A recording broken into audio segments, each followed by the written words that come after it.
Something we have heard, or at least Bees you've heard, is the Avenged Sevenfold album. Yes, I have. The Avenged Sevenfold record, Nightmare. It's the first half of it sounds a lot like City of Evil. The pace is back. That SoCal punk feel that they had on City of Evil, and to a certain extent on the faster moments of Waking the Fallen, and from Sound of the Seventh Trumpet as well. The pace is back. The riffs are fucking colossal. Matt Shadows still writes better vocal lines than his vocals are incredible on this record. But I think the Portnoy's drumming is brilliant. We spoke about it when speaking about the title track, Nightmare. He plays very much like the Rev. So the best thing Mike Portnoy is one of the best drummers there's ever been. Like, I don't think there's anyone that would dispute that. But his genius on this record is to play like the Rev. The Rev had a very unorthodox style that was part of the defining characteristics of Avenged Sevenfold. That he's been able to keep that means that the Avenged Sevenfold sound hasn't altered dramatically. There are still moments on there. The track that begins with D, the name, like, you can check out the track listing online. The track that begins with D still has moments. They still have moments where they go super eccentric. Avenged Sevenfold, like we always laugh about the vocoder moment, where it goes all share on the self-titled record. This time there's like a soul singer in the background, like a real, like... Oh, like a female... Yeah, gospel, soul, like, it's very Pink Floyd, and a few people have tried to sort of pull that off. It works. It works. It's purely Avenged, like, it's unmistakably Avenged, but that extra element, it's just the way that Avenged have of thinking outside the box. What would work here? Let's do that. It's not conventional. It sounds on paper like it wouldn't work. It does.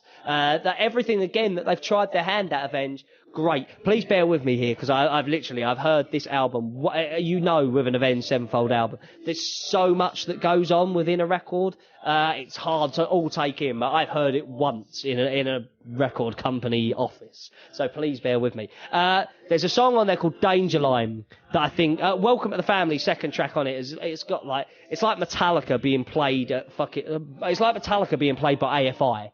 Fucking, like, super fast, like old AFI, shall I say, like Art of Drowning and prior to that AFI.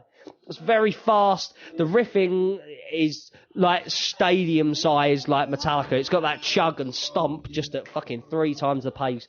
There's a track on there called Danger Line, which I think is going to go down as a career highlight. But I think possibly the biggest thing that we have to talk about on this record is the lyrics. Are fucking heartbreaking. They're raw to the point of making you uncomfortable as you listen to them. They're so full of hurt and regret for what's happened with Jimmy dying. And there's a song that talks about God. God hates us, or something like that. Where he sounds so angry that he sounds like he's ready to kick off, like take God outside for a fucking fight for taking his mate. But in Danger Line, there's a piano breakdown where when Shadow sings, I think it was like, he says something along the lines of, we should have grown old together, something like that. And when he sings, the raw emotion, like, it's so brave and courageous for him to keep it on the record. Shadow sounds like he's about to burst into tears, like, genuinely.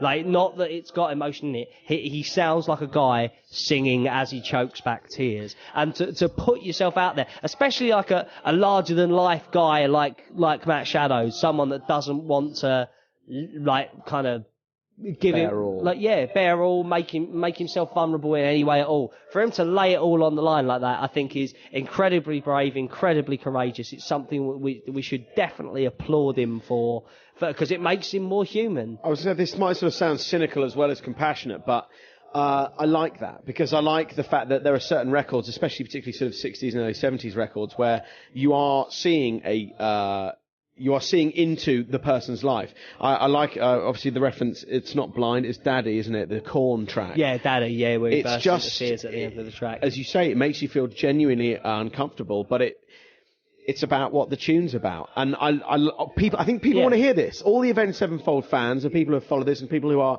heartbroken by by Jimmy's passing. Totally. They want this, and I think Yeah. it's good that it's on there. And also, I think it will make it a better record, as the Deftones record has proven, and as Bullet's Anger has proven. I think if there's, I think up to this, as a massive Avenged Sevenfold fan, I think the only thing that's been lacking up until now has been a personal touch. Yeah. If you get what I mean, like everything's outwardly angry or kind of storytelling and that kind Third party narrative as opposed to absolutely autobiographical. And I feel more connected with Shadows after listening to it. The last 3 tracks are 2 ballads and the 11-minute track, which is I'll say they're quite grueling to get through, because the lyrics on them are just so open and they're so cut up. So like I think that when we look back at Nightmare in years to come, like the defining thing about it will be